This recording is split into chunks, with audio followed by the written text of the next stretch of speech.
Eu vou passar a palavra agora para a professora Vanesca, que vai falar, deixa eu abrir nossa programação, ela vai falar sobre o planejamento urbano como meio de mitigação de desastres climáticos, especializando uma nova geração de procuradores municipais.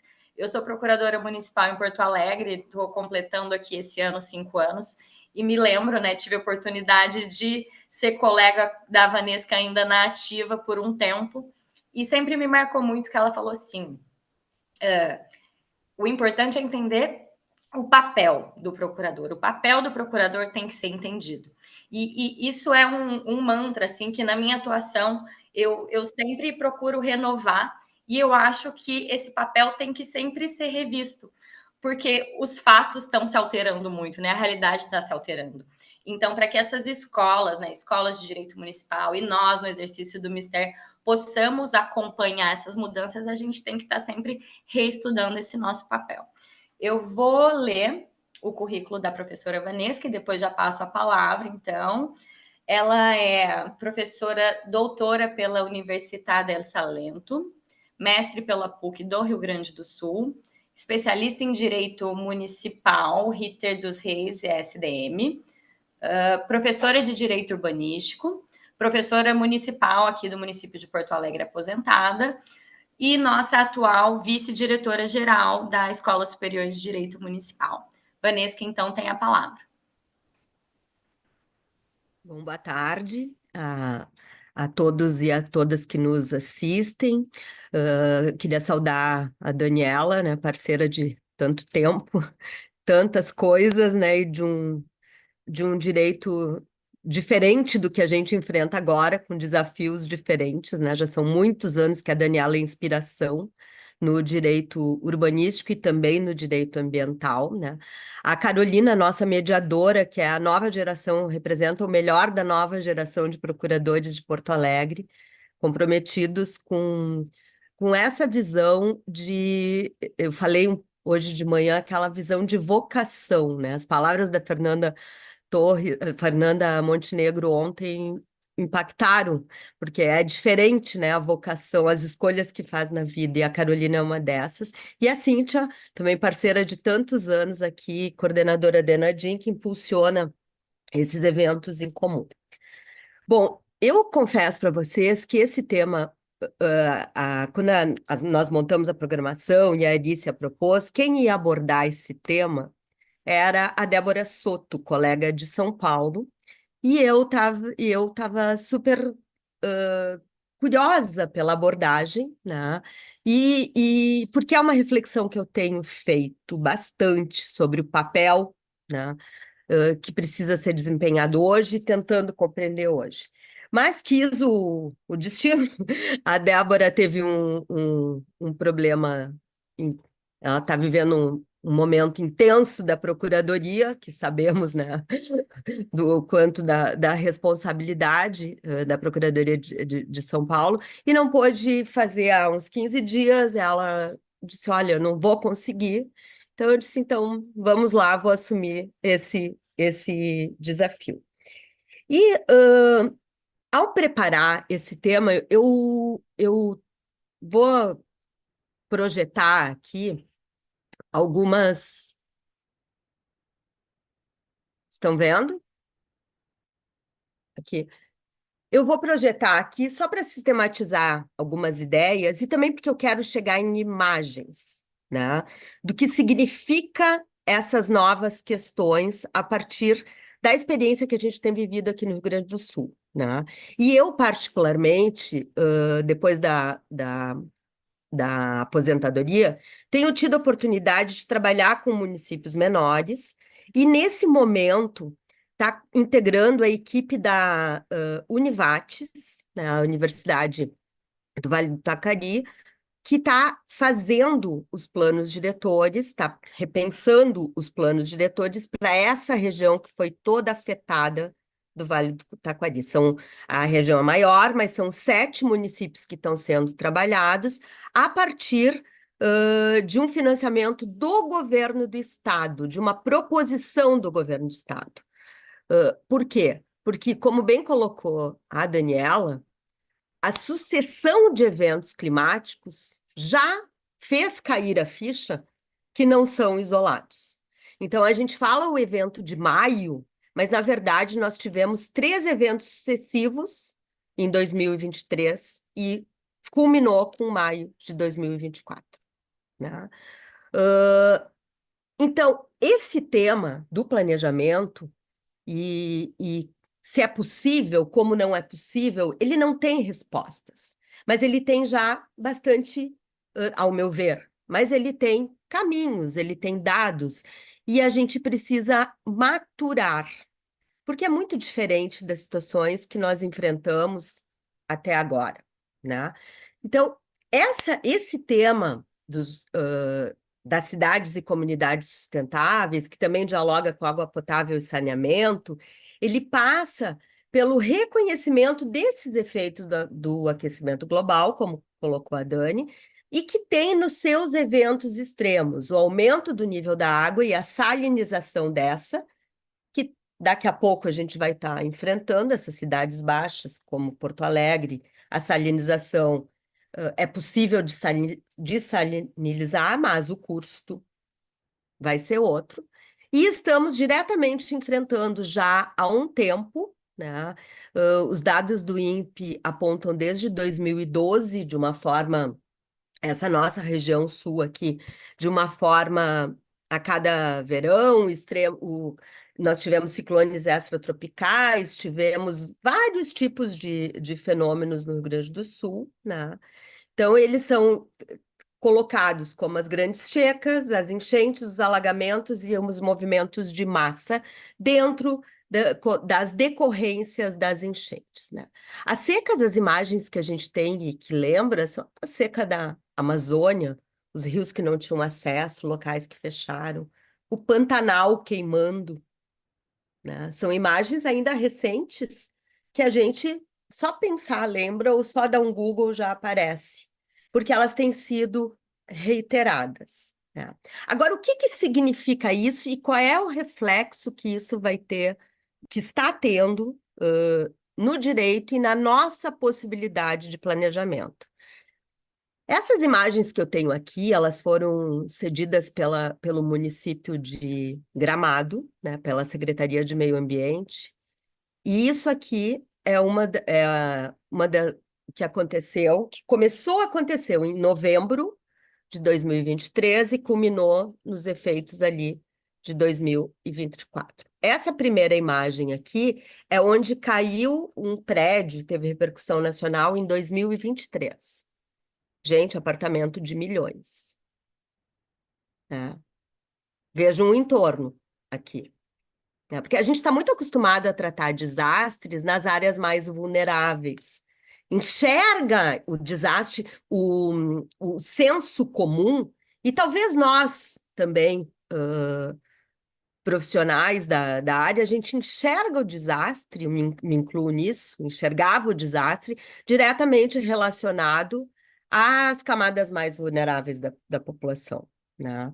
Mas não tem sido essa. As camadas mais vulneráveis, eles são também mais vulneráveis aos desastres, né? Mas eles não são exclusivamente os destinatários disso. Essa aqui é uma outra imagem das casas que foram. Imaginem isso aqui. Isso aqui é um processo de movimentação de massa. Essas imagens, essa área aqui, foi toda uma área onde morreram pessoas com movimentação de massa, tá? A escala disso, isso aqui é um bairro todo. Isso aqui é município de Gramado, mas nós temos em Caxias do Sul, em Bento Gonçalves, em São Vedelino, em uma série de outros municípios da Serra, expressões disso, alterando, inclusive, zonas de produção, porque às vezes não era aqui eu utilizei essa imagem aqui, era numa área mais afastada, numa área rural, né?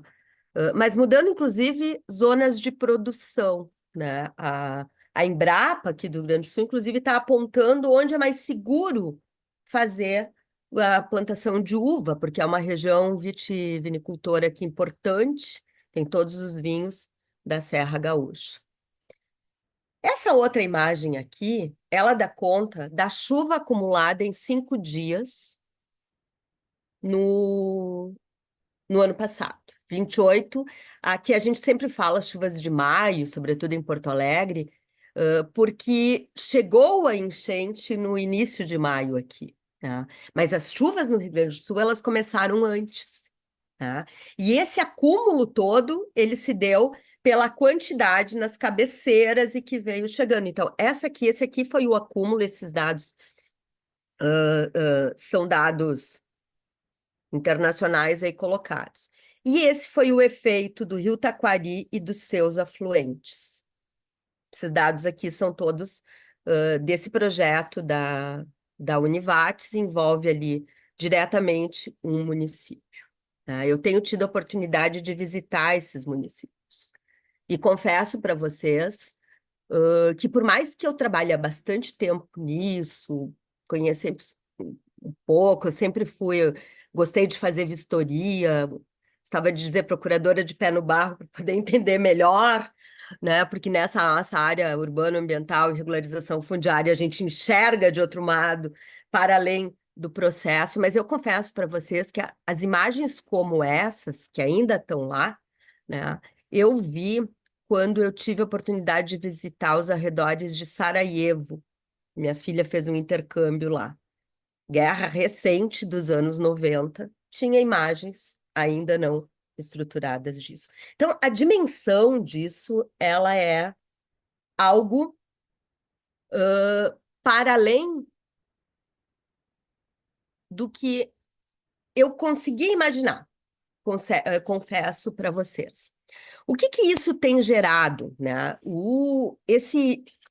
Essa contratação do governo do estado, que remonta a outubro do ano passado, ela formou um grupo multidisciplinar, coordenado por arquitetos, mas que tem geólogos, que tem biólogos, que trabalham com modelos, né?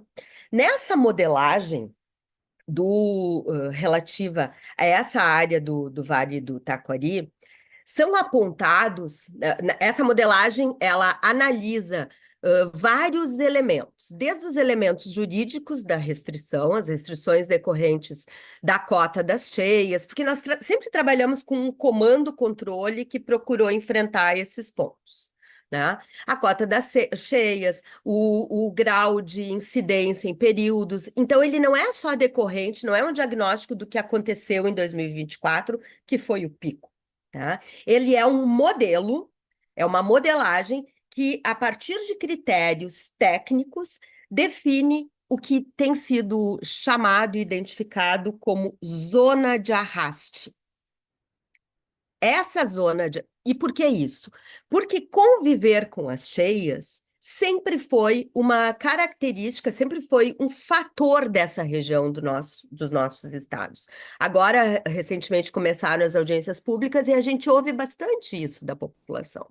Sempre foi, a convivência foi histórica, né? O que que tem de novo?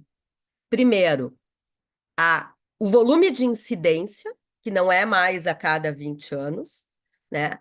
A velocidade, a quantidade de água e também esse modelo essa incidência e eles chamam enlameamento, que é essas partes todas que são derrubadas. Às vezes não tem nem modificação em cima, não teve ação do homem, né? Então, isso está gerando estudos e está gerando diagnósticos que dão conta que aquilo que tinha em vários dos subsolos não era exatamente o que se tinha conhecimento até o momento. Né? A Serra Gaúcha, por exemplo, e eu sou de lá, eu estudei isso nos bancos escolares lá, é como se fosse todo um grande basalto. Tá? E agora os técnicos, os professores da URGS que têm estudado a área, têm demonstrado que não é um grande basalto, né? Mas que tem as fendas, e essas fendas é que têm gerado essa movimentação de massa intensa, né? E que não dialoga com aquilo que tem em cima. Então, os fatores aumentam enormemente a complexidade no que a gente tem até hoje, né? Por quê? Primeiro, porque a gente está tratando de áreas, em muitos desses casos, de áreas regulares, de centros habitados. Eu tive agora, a semana passada, numa cidade que chama Arroio do Meio, no Vale do Taquari, e que tem afluentes, enfim, que uma parte dessa zona de arraste é do centro da cidade, de onde está a prefeitura. Né? E aí eles têm níveis também. Quer dizer, o que se faz com isso? Né?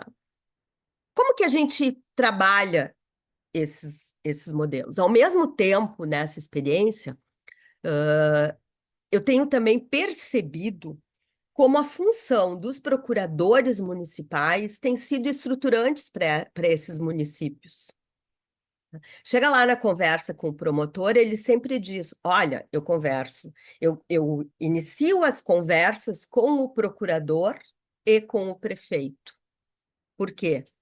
Porque há uma legitimidade para o tratamento dessas questões e um grande reconhecimento da complexidade, quer dizer, a tomada de decisão, e a Carol colocou super bem, essa gestão de riscos passa por tomada de decisão, e para a tomada de decisão a gente precisa ter os cenários todos colocados, são cenários que os procuradores municipais têm ajudado os gestores, têm ajudado os profissionais das outras áreas a compreenderem.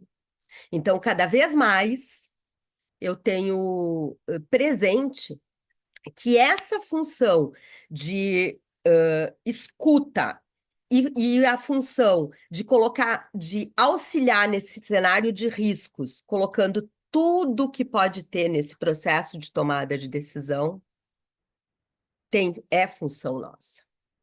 Para isso, a gente precisa se despir muitas vezes daquela ideia da causa, da defesa disso ou da defesa daquilo, da discussão da culpa com relação a isso ou aquilo, o que é muito difícil, porque a minha geração, ela foi treinada para o processo litigioso. Ela não foi treinada para esse cenário. Então, a metodologia para discussão de cenário de gestão de risco, ela é outra. A gente precisa se formar em torno disso, né? Esse é o primeiro ponto. O segundo ponto é que quem traz esses elementos da atuação setorial integrada, que foi aqui trazido pela Daniela, também é o direito, né? Também é o jurídico, mas para isso a gente precisa conversar entre nós. Né? A gente tem sistemas nacionais de políticas públicas que eles são verticais, mas que eles precisam conversar. Porque na hora da gestão do território, o território é o mesmo. Tá? Eu tenho aquela visão, a ideia de... Eu gosto muito de como o direito português trata, né, as disciplinas, e eles olham para isso como ordenamento do território.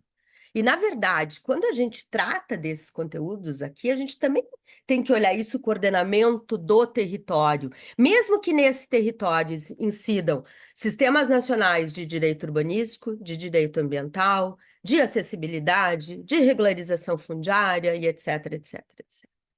Então, os nossos instrumentos, eles precisam dialogar entre si. Né? E a nossa função como procurador, eu ainda me coloco, né, como procurador, mas enfim, a nossa função, ela tem a capacidade de dar visibilidade a isso de um modo diferente do que as outras áreas do conhecimento. Né? Porque cada um aprofunda o seu conteúdo, o biólogo, o geólogo, mas como que tu faz esse diálogo entre todas as questões, mostrando que cada um tem uma função dentro deste mesmo território, né? Eu gosto muito de exemplos, e eu brincava, sempre brincava ela, eu digo, olha, tu colocar um biólogo e um engenheiro agrônomo para discutir se a poda das árvores é complexo, porque cada um, o biólogo sempre vai dizer que a árvore é fonte de vida, de alimento dos pássaros, etc. e tal, que não pode podar. Nada. Aqui no Rio Grande do Sul tinha aquele hábito de chegar no outono e podar a árvore significava cortar todas as folhas no interior. Tu podava e ainda pintava ali para depois vir forte na primavera. Muitos anos, no Paraná também, né, Cíntia? Era E aí as discussões contemporâneas começam a dizer, olha, os passarinhos ficam sem espaço migratório. Eles se alimentam daquilo ali. Então, vamos chegar no meio termo. Agora, esse chegar no meio termo, tudo isso que a gente está falando, é muito quem dá essa visibilidade. Né? Quem consegue dizer, olha, eu não posso botar para baixo do tapete coisas que têm direitos protegidos, porque nós temos sistemas nacionais com essas proteções. Então, essas atuações, essa demarcação da atuação integrada e esse diálogo me parece ser uma das questões mais importantes, ou melhor, que vão permear a atuação dos colegas que trabalham nessas áreas contemporâneas, né? E para isso também a gente precisa ter um olhar também na transdisciplinariedade, a gente precisa passar por outras ciências, precisa entender, porque a nossa formação é uma formação da dogmática, né?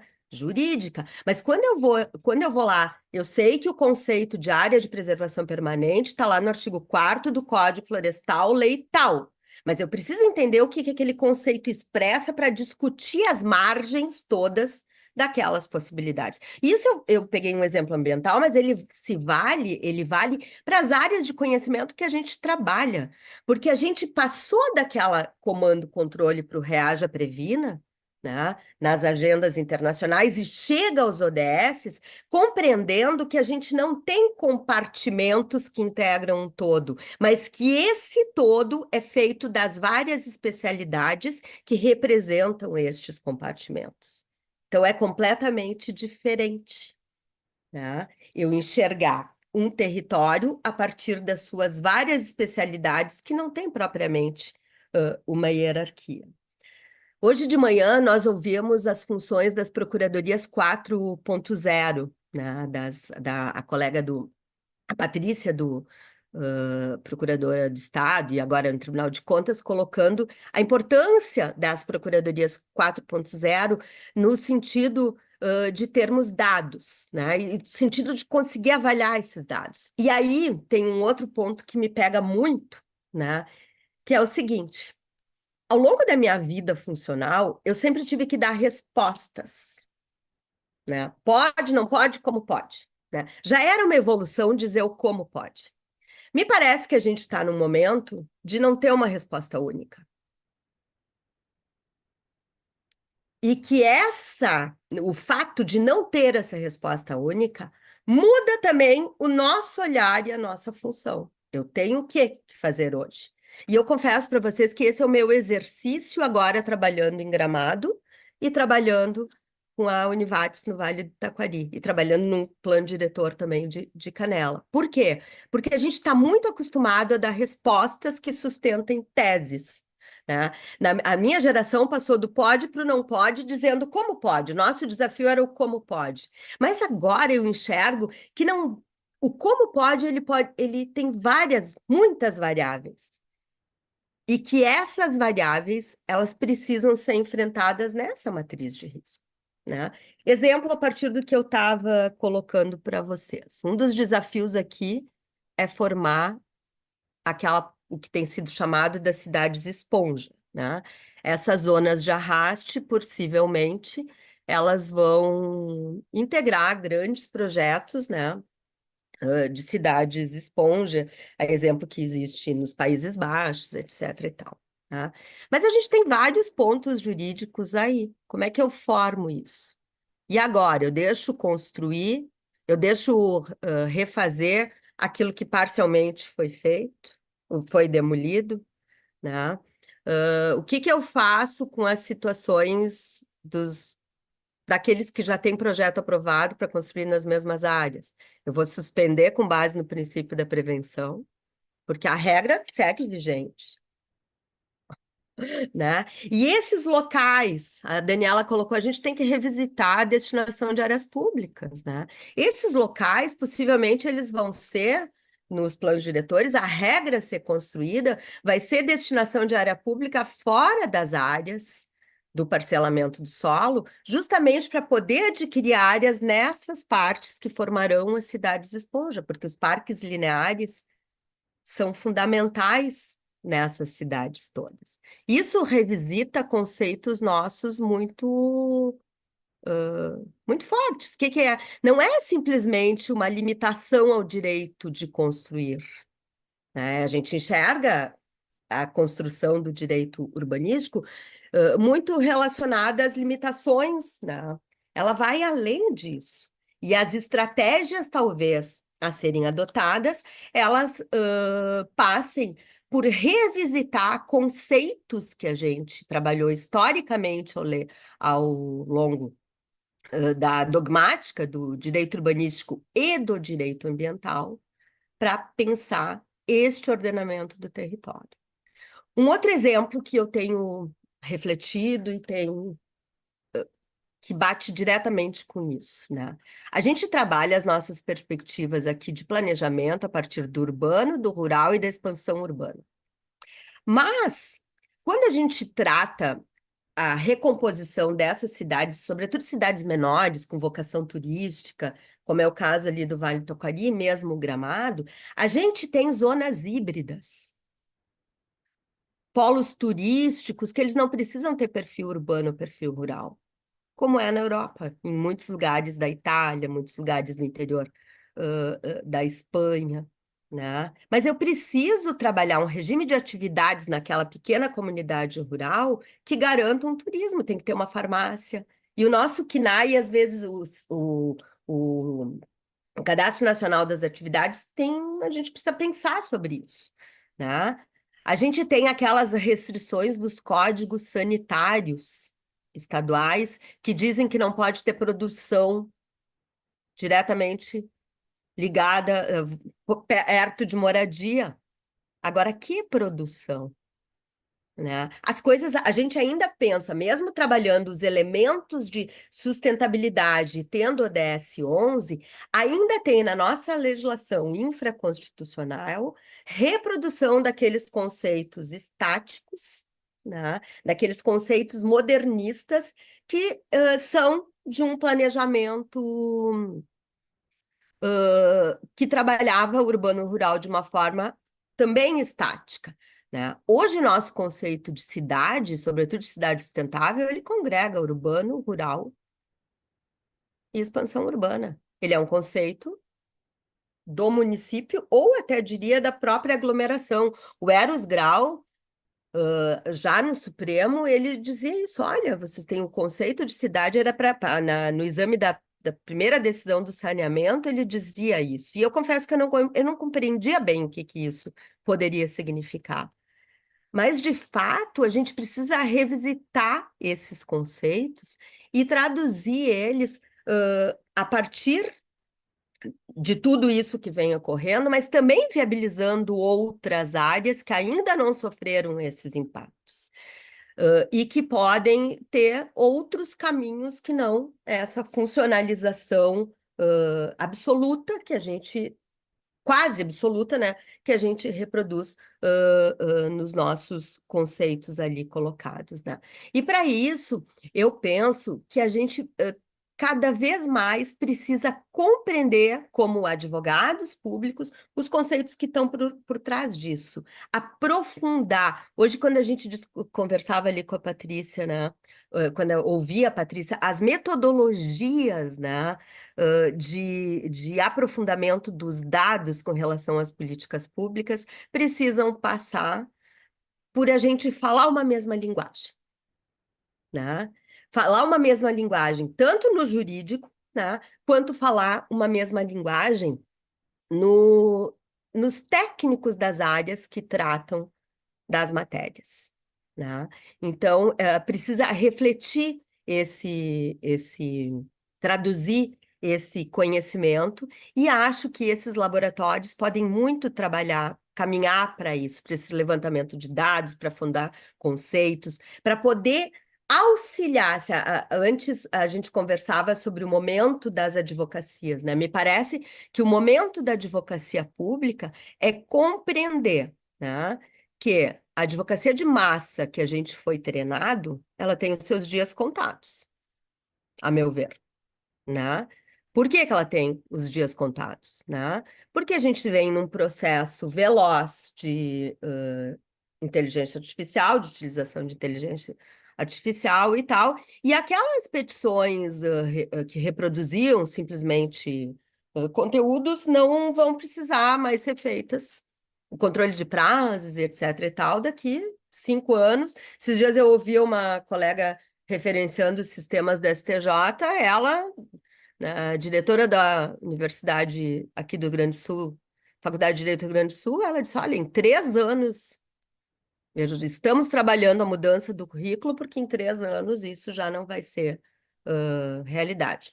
Não sei, né? Se 3 anos a gente conhece as velocidades internas. Agora, o fato é que a minha geração viveu velocidades muito rápidas, a gente teve que entrar. Vocês imaginem que eu, quando eu entrei na procuradoria, era máquina de escrever, né? E eu sou uma pessoa que tem 57 anos, né? Então, nós passamos da máquina a escrever para a máquina elétrica para depois chegar nas várias gerações de computadores. E a velocidade foi rápida. E agora, cada vez é mais rápido, né? Então, o que que sobra dessas questões todas? Me parece que o grande espaço de concertação é um espaço dos advogados públicos, quando o promotor vem lá e diz, olha, eu converso sempre com o procurador, porque ele consegue traduzir isso para o restante, né? Quando a Procuradora-Geral de Gramado e a secretária de Meio Ambiente assumiram a gestão da crise em Gramado, a liderança da gestão, da comunicação do que estava acontecendo, eram as duas mulheres que faziam, né? Então, essa função é uma. E por que isso? Não é um acaso, né? É porque a linguagem falada ela está nesse terços, está nesse meio, né? E a compreensão desse meio é uma compreensão que o papel jurídico, a meu ver, passa a enfrentar e cada vez mais precisa ser capacitado para fazer. Então, diferente do período da minha formação como procuradora, que era um período de implementação de leis, criação de leis, garantias de direitos, né? Agora a gente está numa outra fase, né? Hoje de manhã isso já foi expresso, né? O Vitor colocou de modo expresso, a gente está numa outra fase, é de como esta afirmação de direitos se dá no conjunto de coisas protegidas e incidindo nessa gestão de riscos que hoje é o desafio aí decorrente de tudo o que a gente tem visto nos cenários de aquecimento global, de mudanças climáticas, de impactos nas cidades. Porque aqui a gente, claro, é muito rápido, mas nós poderíamos falar aqui de diversos outros impactos, né? No emprego, na renda, nos tributos, né? Imaginem essa área aí que eu mostrei para vocês nas imagens. Qual que é os efeitos na política tributária? O que que tu faz com isso? Redução de IPTU? Porque eles dizem assim, não vale mais nada. O desespero o desespero é muito grande, porque não tem, precisam ter caminhos aí colocados, tá? Então, já me encaminhando para o final, eu eu disse no início, Alicia, que eu agradeço a proposição dessa reflexão, porque ela ajuda a sistematizar, e foste tu, né, que fizeste o título. Então, essa reflexão eu acho que precisa permear as mais variadas áreas da atuação da advocacia pública, né? Guardadas as proporções e os impactos das falas, digamos assim, isso foi dito no painel de saúde, isso passa pelo urbanismo e meio ambiente, como nós vimos aqui. Se formos analisar as demais questões, criança e adolescente, políticas tributárias, contratações sustentáveis, né? O que que é a inovação? A inovação muitas vezes é esse olhar da capacidade, da possibilidade de fazer aquilo que vínhamos sempre fazendo, mas com outros resultados e agregando complexidade, né? É isso que tem acontecido, né? Então, fico à disposição para a gente. para esse diálogo, sempre estou à disposição para esse diálogo, e acho que a gente tem uma função de construção dogmática desses nossos paradigmas aí muito grande, muito intenso, tanto na área de direito ambiental quanto no direito urbanístico. Obrigada. Professora Vanesca, então, obrigada pela palestra.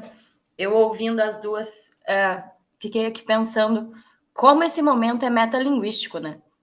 Estamos aqui falando sobre como estudar, é uma abordagem de qual é a melhor forma para essa nova abordagem que é colocada para o direito em geral, né? Aqui, claro, estamos num evento de escolas de direito municipal, de procuradorias municipais, mas eu vejo que o direito está se olhando no espelho e se perguntando como se pautar, né? Um momento de muita comunicação e de muita metalinguagem, né? De parar e tentar entender como se portar para dar soluções, né? O que a gente estava falando, que a gente ouviu de manhã sobre advocacia 4.0, estudo de dados. Aqui, Vanesca falando, né? Até num diálogo entre um biólogo e um engenheiro, vai haver ali uma dificuldade comunicativa, cognitiva, e nós estamos, né, no meio de todo esse debate, tratando aqui, o painel de agora, então, foi um painel que tratou, se a gente tiver que classificá-lo, foi um painel dentro do direito urbanístico, mas absolutamente indissociável de questões econômicas, de questões orçamentárias, a Vanessa colocou agora, né, IPTU, questões tributárias. Então, a complexidade é enorme, não tenho dúvida a respeito dela, acho que ninguém tem.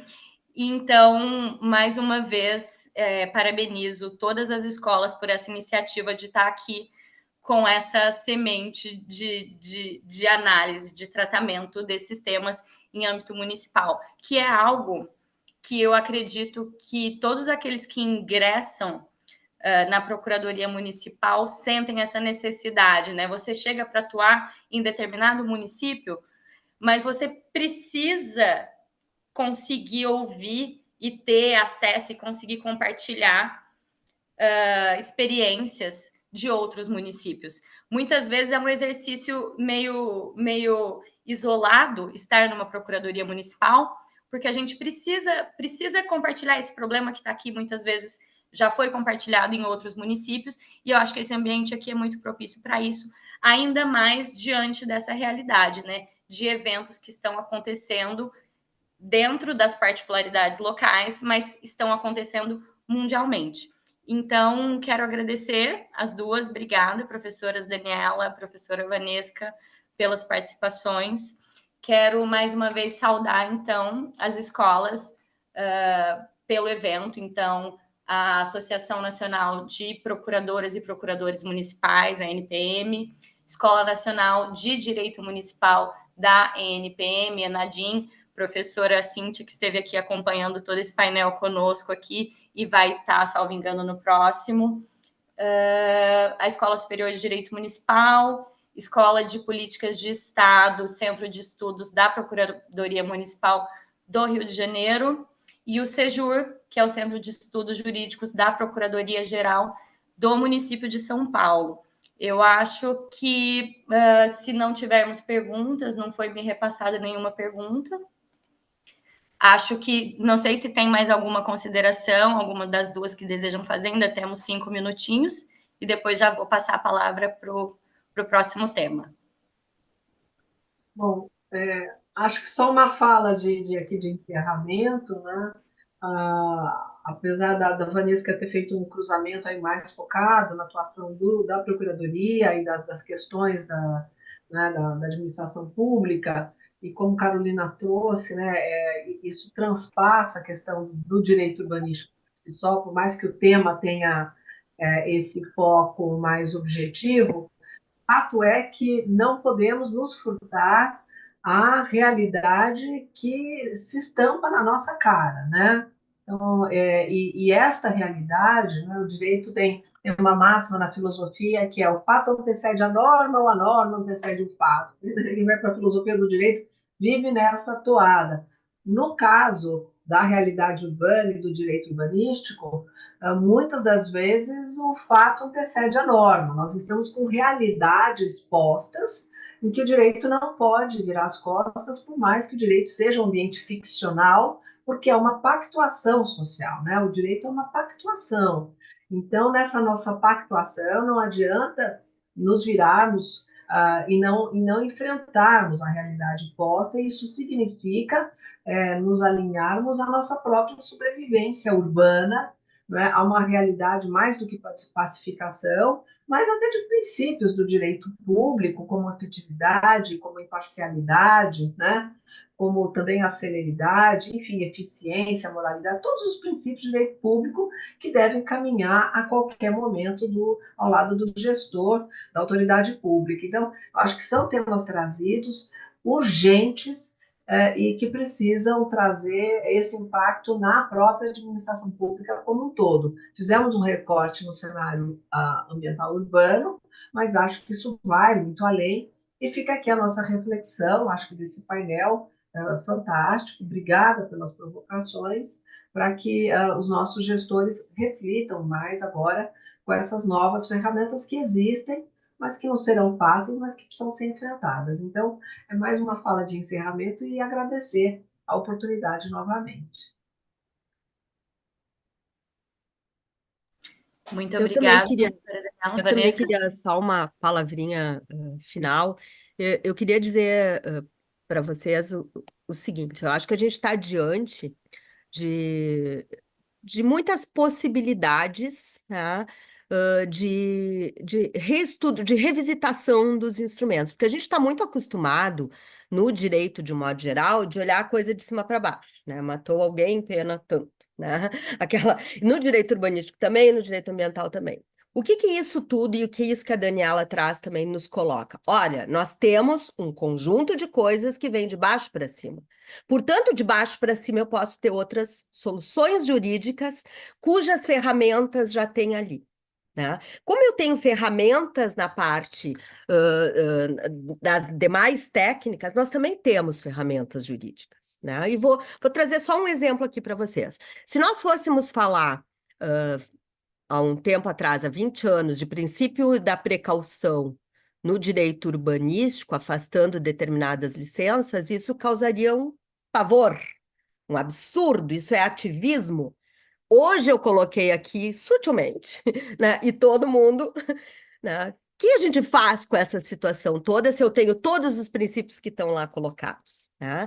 E por aí vai, né? Então, aquela ideia assim, de cima para baixo, nestas revisitações dos direitos e nesse olhar de ordenamento do território, que eu não tenho sistemas nacionais que incidem, mas um território cuja incidência de sistemas nacionais se expressam, exige de nós também outros olhares e outras interpretações possíveis dentro dessa gestão de riscos, né? E é isso que eu acho que todo mundo que está aqui tem enorme capacidade de fazer, talvez até faça na prática, nos seus cotidianos, na resolução dos casos concretos, mas que pode traduzir isso dando uma estabilidade maior, né, para os temas colocados. Então, muito obrigada e contem sempre comigo aí para esses debates. Somos nós que agradecemos, né, a presença de Anesca e Daniela Libório, tratando desses temas sob uma perspectiva completamente diversa da anterior e sobre temas inéditos, né, se propondo e se jogando sobre essa nova realidade que o advogado e a advogada pública tem que enfrentar. Então, não poderia deixar também de parabenizá-las e agradecer por estarem aqui. Excelente, então, obrigada pela intervenção, Alicia. Então, com isso, com um minutinho de atraso, passamos para o próximo painel, que vai ser o terceiro painel, o novo sistema constitucional tributário e suas leis complementares. Agradeço novamente a todas pela participação. Obrigada.